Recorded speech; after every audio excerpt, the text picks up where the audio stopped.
Wonderful and weary beloveds, thank you for making time for this important connection. There are not words enough to express how grateful I am that we are all in shared ministry together.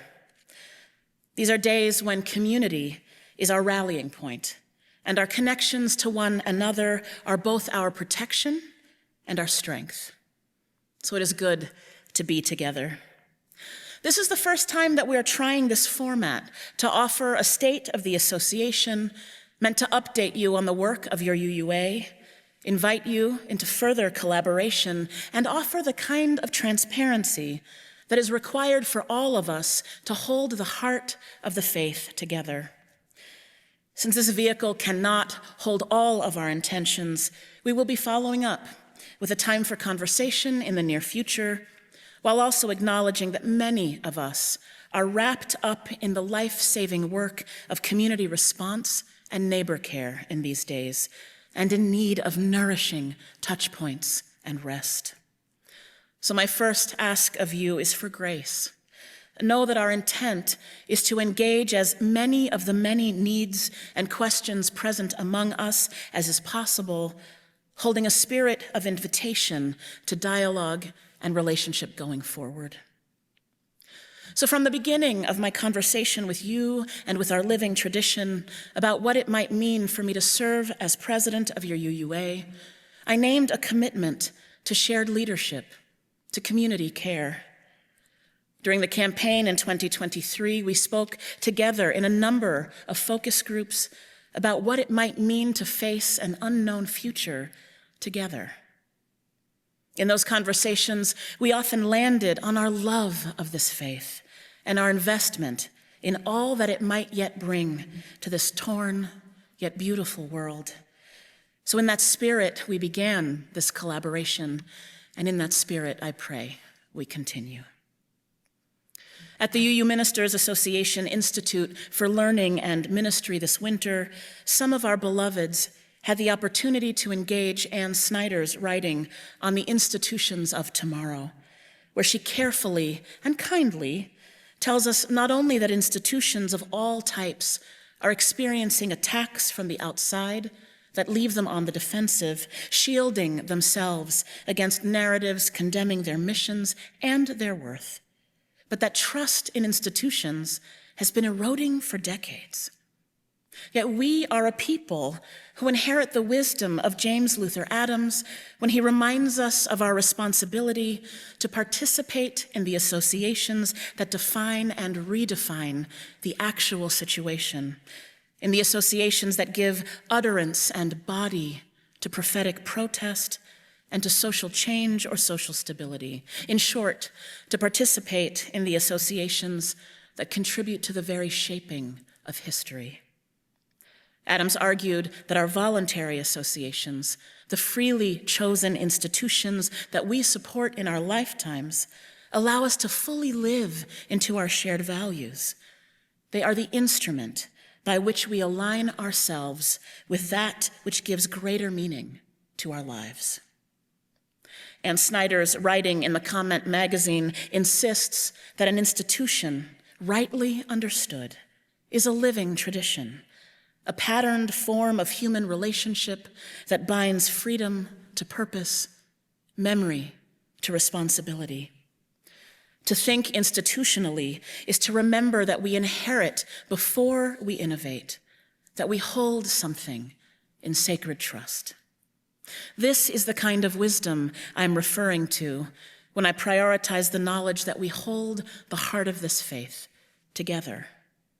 Our Unitarian Universalist Association, freely chosen, invites us relationally into a mission where together we equip congregations for health and vitality, support and train lay and professional leaders, and of course advance our Unitarian Universalist values in the world, even in the presence of so much pain and profound transition at all levels of our institutions. We are in a time where many of our congregations are experiencing vitality in new and exciting ways, where our communities are emerging to meet the profound shared yearning of our times. Ours is a mission of shared leadership, prophetic justice, and communal care driven by love of neighbor itself.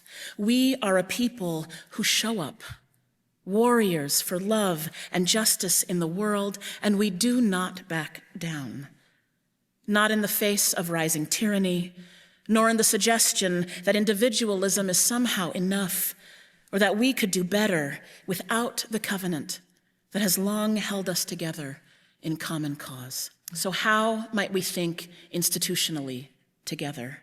How will we, in the words of Ann Snyder, become builders, skeptics, and seekers alike, who are learning to see institutions not as idols to defend or abandon, but as altars to be reformed until they can bear the weight of grace more fully and more completely? Within the wide range of our inherited theological tradition, we are a people whose great strength lies in our ecclesiology. Ecclesiology is often understood as the structures of religious traditions or how our institutions organize themselves and how we choose to do that work together.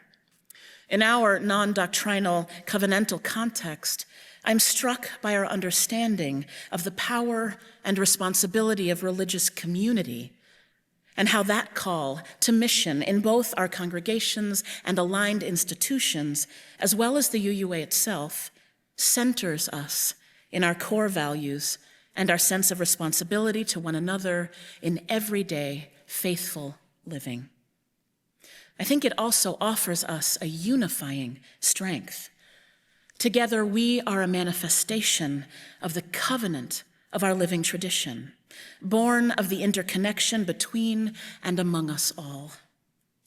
That interconnection holds us through time and space, and much becomes possible through how we hold Unitarian Universalism in common cause.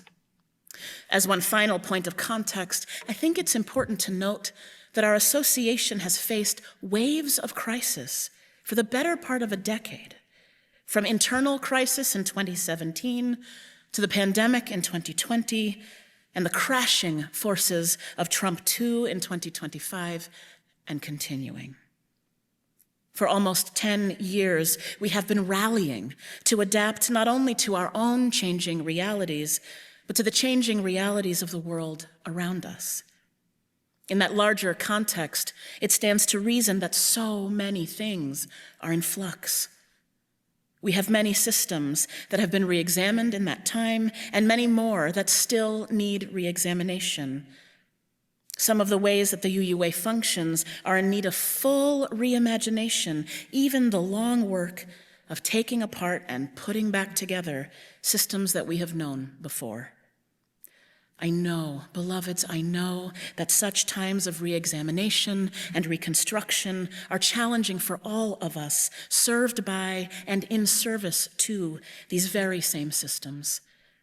You will hear more specifics on those currently being reimagined or improved further on.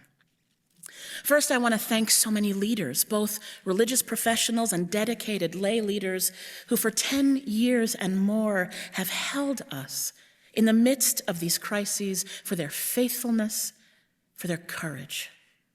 10 years of struggle required much of them. My prayer is that we will meet their depth of commitment with our own as we continue to meet the needs of this moment together. Let us draw on our powerful call to community itself as we continue forward together.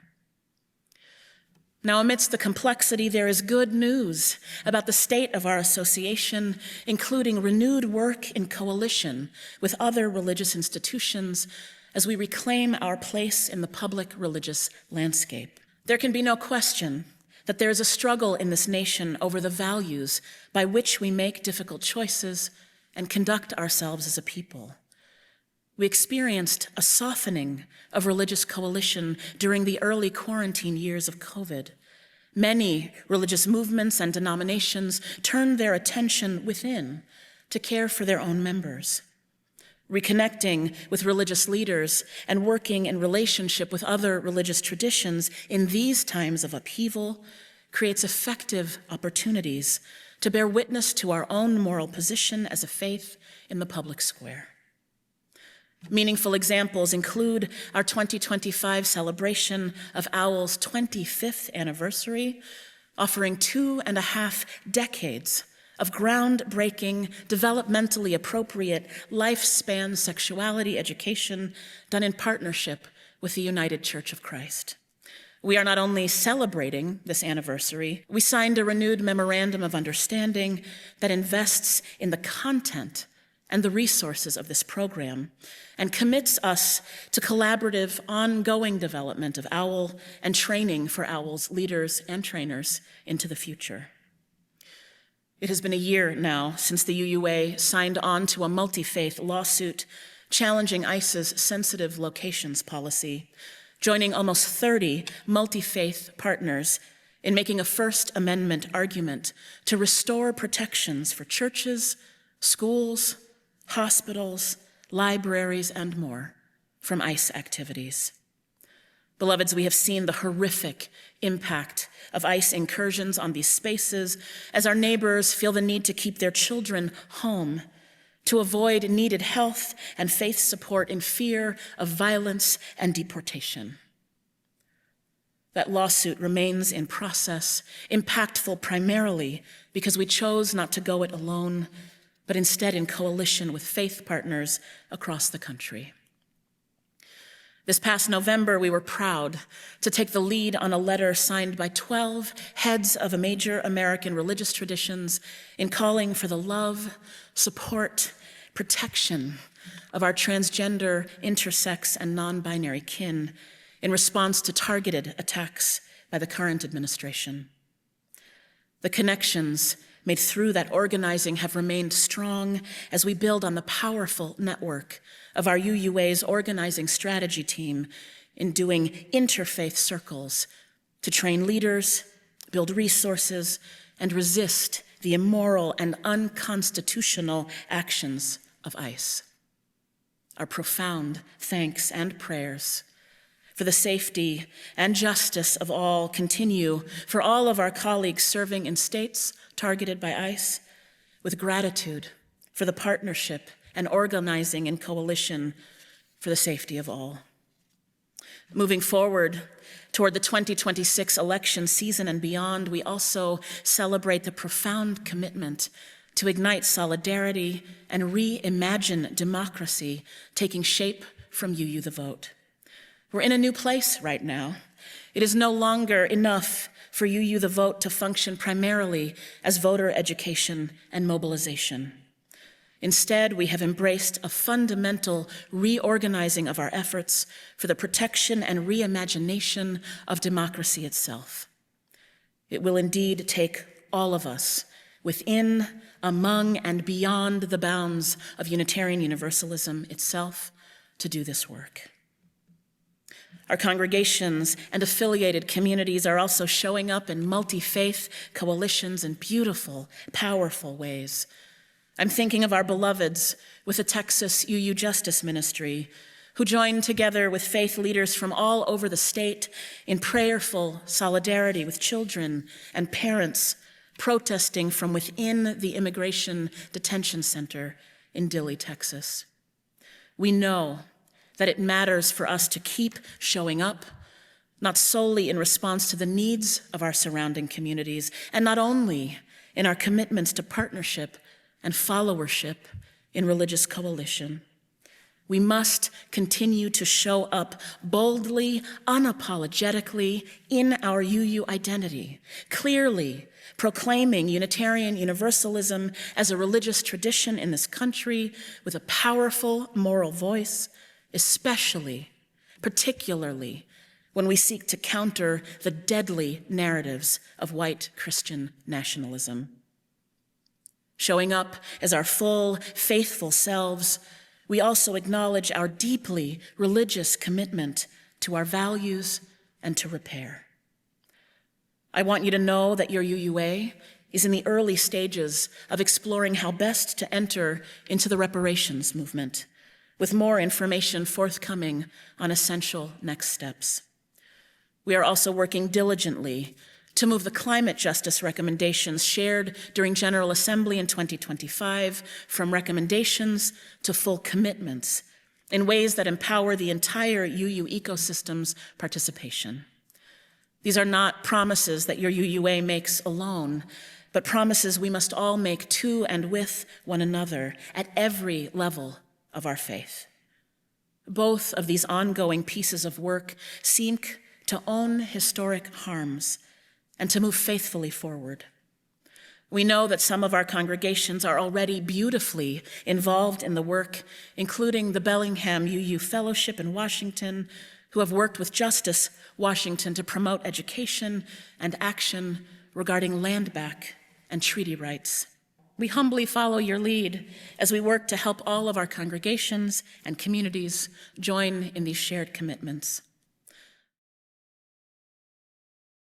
Let me transparently acknowledge that all of these essential and profound commitments, along with many systems-level shifts we are undertaking at the association, mean that what is currently asked of your UUA staff is too much. It is truly too much. All of our work contains multiple programs and priorities being maintained, developed, or updated in real time. We are working to meet the needs of this moment while equitably managing the capacity issues experienced by our staff. That said, we do have significant structural work to do, and much of it cannot be addressed in isolation.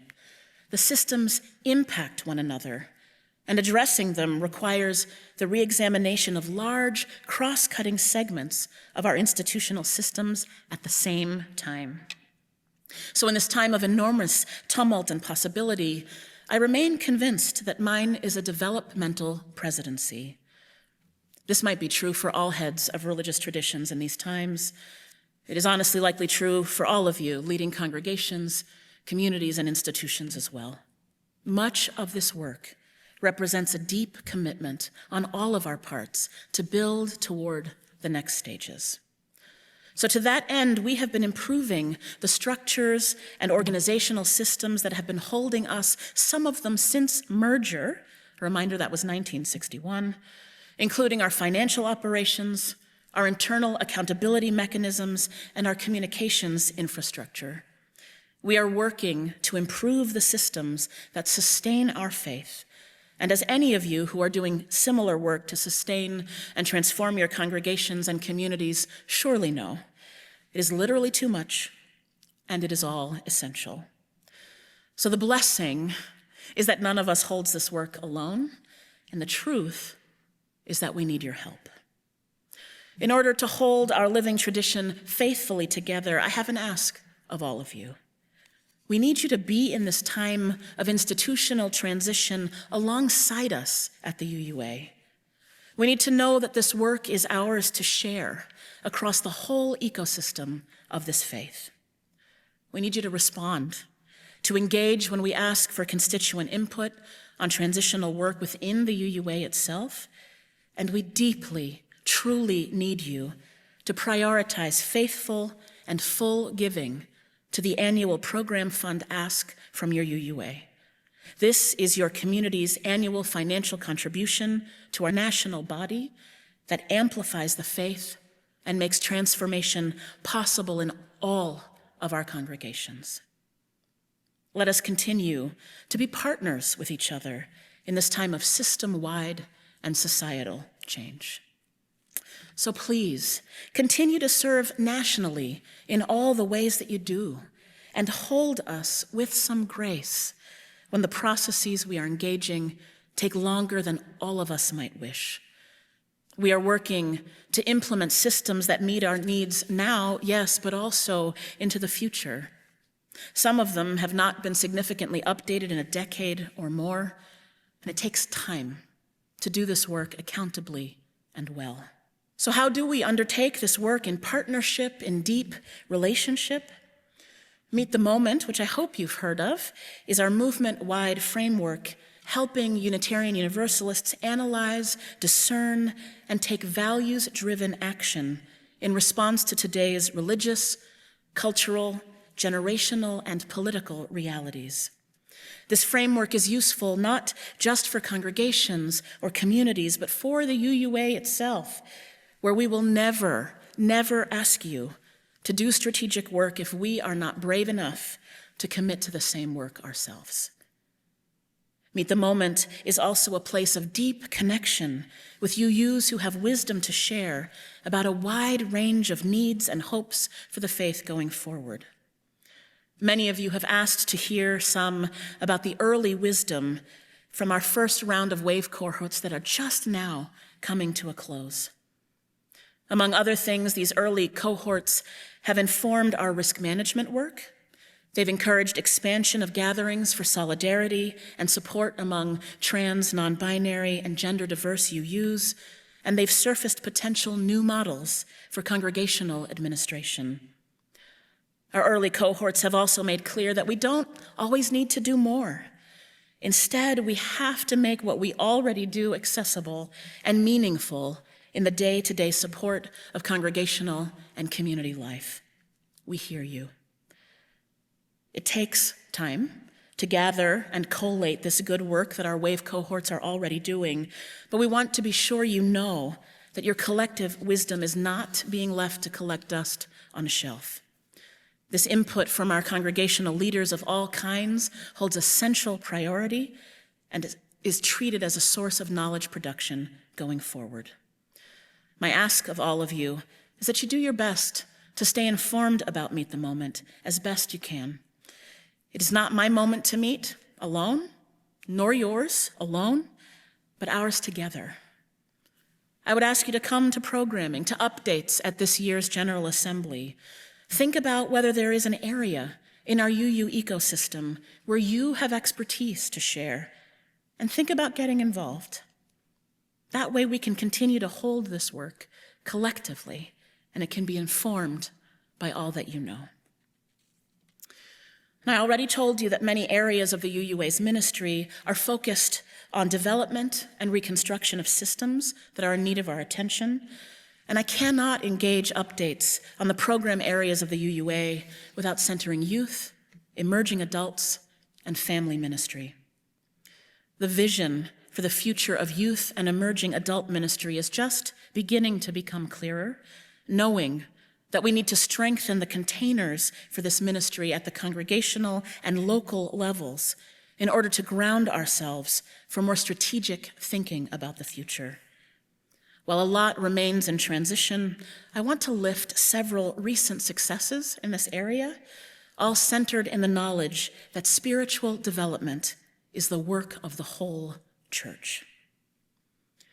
With participation from leaders in Laredo and beyond, we are working on a new lifespan and whole church faith development curricula series that you will find more out about at General Assembly, and also on the Just Breathe Lifespan Faith Development podcast, whose audience continues to grow. I encourage you to check that out. I'm so grateful that the Mosaic Lifespan Anti-Racism curriculum is live.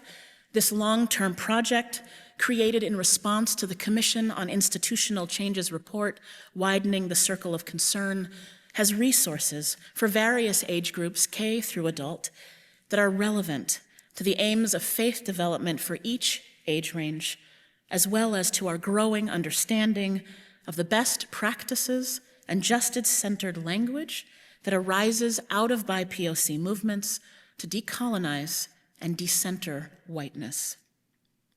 Deeper Joy brings essential components of UU youth culture to all kinds of community builders in our congregations and beyond. Through the Deeper Joy framework, we are building leadership and community development through embodied practices, activities, and conversations that engage faith development across a whole ecosystem of congregational life. The Journeys of Deeper Joy role-playing game curriculum, y'all, I'm so excited about this, which has gotten such a wonderful reception among our congregations, equips those congregations to playfully build multi-generational communities centered in love. Please check that out. And we, of course, remain proud of the long-term impact of OWL on our UU community and on so many others who seek to provide honest, accurate information through lifespan sexuality education as a fundamental human right.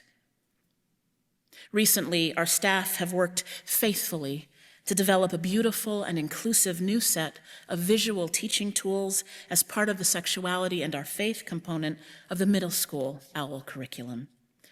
My profound gratitude to our hardworking lifespan faith engagement staff for these many offerings and for the many others still in development. I know many of you know that we are working on systems that support ministers and congregations in their formation, search, and settlement processes. We're also supporting the development work for a care in conflict team that supports colleagues across professional organizations during times of disagreement or conflict. Leaders of all of our UU religious professional organizations continue to work in collaboration with consultant C.B. Beale toward that end, and you will be hearing more about that structure in the future. Our Transitions Review Task Force is well underway and charged to design a constituent-driven process of both listening and assessment that will lead to the reimagination of our ministerial transitions system. This is search and settlement.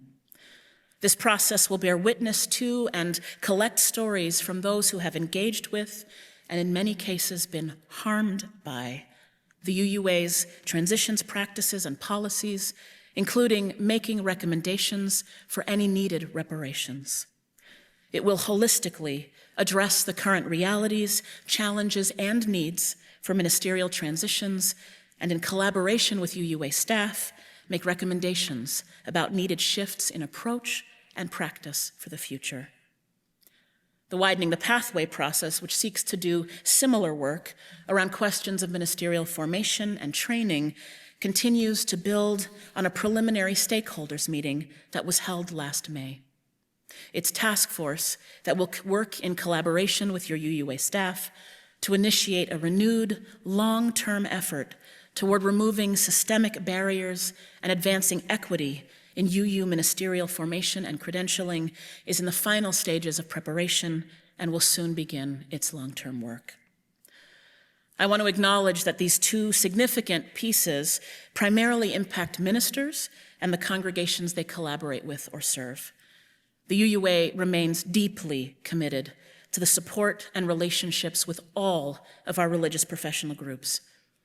We have received a formal request from Laredo leadership that the UUA track specific data about the state of religious education across the UU ecosystem and the impact of this current moment on religious educators specifically.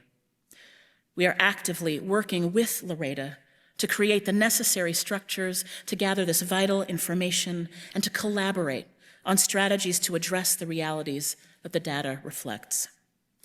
We also know that as congregational realities shift and change, other religious professionals are also experiencing significant shifts in the scope and sustainability of their jobs. These trends are also reflected in the learnings emerging from several Meet the Moment wave cohorts, and your UUA is committed to partnering with our professional organizations in actively tracking more data so that we can better respond to these trends over time. Beloveds, we cannot do this without you. My ask is that you continue to take the congregational certification process seriously to help us get complete and accurate information. And when we follow up in the coming months for more information about the quality of life for our religious professionals, I ask you to partner with us in collecting this important data so that the UUA and our member congregations can respond to the changing landscape with strategic creativity that centers equity and sustainability for our religious educators, musicians, administrators, ministers, and membership professionals.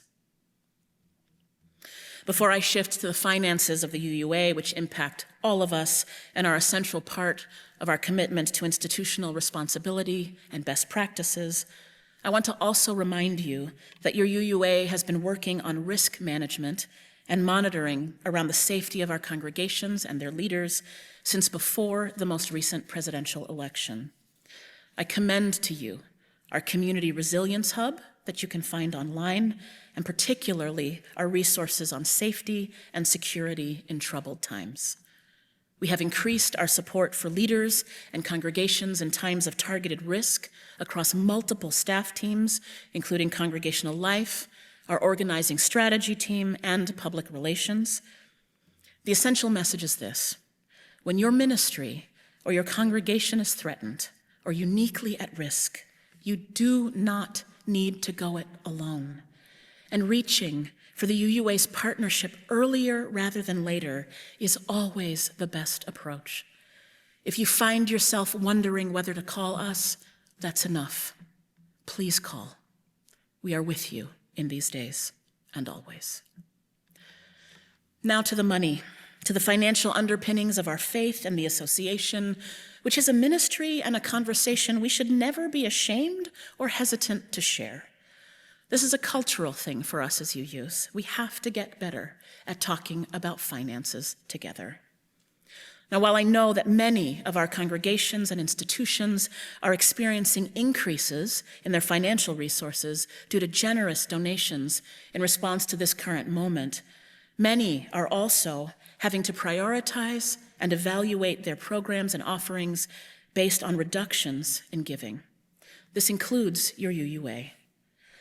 I want to be fully transparent that the UUA has balanced its budget for many years through the strategic use of cash reserves.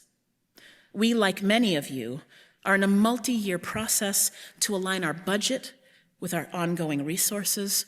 This is the good governance that you expect. This work constitutes not just fiscal responsibility, but our commitment to the future of this faith. That does not make it easy work, but it is faithful work. And we know that our 3-year strategic rebalancing of the UUA's financial picture would go nowhere without our congregation's gifts and commitments. We know that any congregation's withholding of their APF giving is not without consequences. And in the coming year and years, that covenantal support will go toward the further transformation of UU the Vote into an instrument for protecting our democracy. It will go toward the trauma response ministry, who show up for our leaders in Minneapolis as tear gas streams through their streets. It will go to the shared support of and for trans leaders in times of increased risk. And yes, it will go to the long-term sustainability of the faith itself, so that your children and your grandchildren and your chosen families will have a place of progressive faith to call their own, just as our institutional ancestors left for us. We are with you in the journey toward financial sustainability, and we thank you for the many ways that you give in support of the faith. There are congregations among you, like one in Ann Arbor, Michigan, who are making steps to increase their APF giving over time. And there are congregations like those in Rochester, New York, and Annapolis, Maryland, who have been banner carriers as honor congregations for year after over the span of time. Beloveds, know that you are not alone. Others are rising to meet you. And we need one another now more than ever. We need your financial support now more than ever. And I thank you in advance for your generosity. Along with our gratitude, all of us at the UUA want to take this opportunity to offer transparency and partnership, along with some specific details about shifts and successes in our financial landscape at your association. Through the faithful efforts of David Valentine, our Vice President for Finance and Investments, and his team, we are updating our general ledger and have moved away from outmoded forms of financial management, resulting in dramatically fewer error rates and more timeliness and intentionality in our financial reporting. In the middle of the last fiscal year, our part-time senior investment officer with the UUA's Common Endowment Fund agreed to join us full-time. Friends, it is a wonder to witness the dynamism of investment committee meetings when volunteers and staff alike know that their mission is clear, the values are ever present, and our key leaders are empowered fully. From there, we launched a brand new website for the Common Endowment Fund, while also making improvements in our processes to build trust and confidence that have already resulted in great successes and led to an additional $25 million investment in that fund. Amid all of these commitments and successes, it is still apparent that there are and have been systems to improve, structures to build, deferred maintenance to attend to. This isn't always the work that makes headlines, I know, but it is the work that underlies both our present missional capacity and our ability to shape the future. It matters, loves. It requires our time and our money and our attention. And every gift that you give, every commitment you offer, makes that work possible. Beloveds, we know that Unitarian Universalism is a covenantal faith. It is built on relationship rather than hierarchy, on shared responsibility rather than centralized authority. That covenant, however, has always required structure and labor. Your UUA exists to make that covenant real, to ensure that our congregations are never alone, that our values do not become fragmented, and that our faith has continuity, credibility, and a future. From my perspective, the state of the association is dedicated, determined, and nimble in how it meets this current moment. What we need from each other is continued investment in the interconnected web that grounds all of our ministries and sustains our faith into the future. Your UUA is not an optional service provider or a distant administrative body or a substitute for congregational life. It is our institutional expression of the promises we make to one another. When our congregations commit to the UUA, they're not purchasing programs. They are sustaining the infrastructure that allows Unitarian Universalism to function as a living, interconnected faith. This work is inherently shared, and the strength of your association depends on the engagement, trust, and investment of its congregations, just as our congregations depend on the infrastructure, continuity, and collective capacity that the UUA provides. In this time when many institutions are weakening and community bonds are fraying, choosing to sustain the UUA is a declaration that covenant still matters.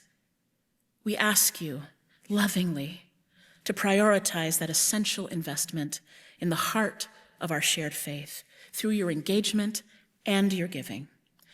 It is a commitment to responsibility over fragmentation and to a future where Unitarian Universalism remains a source of meaning, courage, and hope. In this time, we are cultivating the moral imagination, the infrastructure, and skilled leadership that is an antidote to the monstrosities of this moment. And we're building bridges toward more liberated and thriving futures. Beloved, it remains my honor to be in shared ministry with all of you. I thank you for everything that you are doing in service of this faith and in service of all of the best of humanity. My prayers, my gratitude, and my heart are with you always.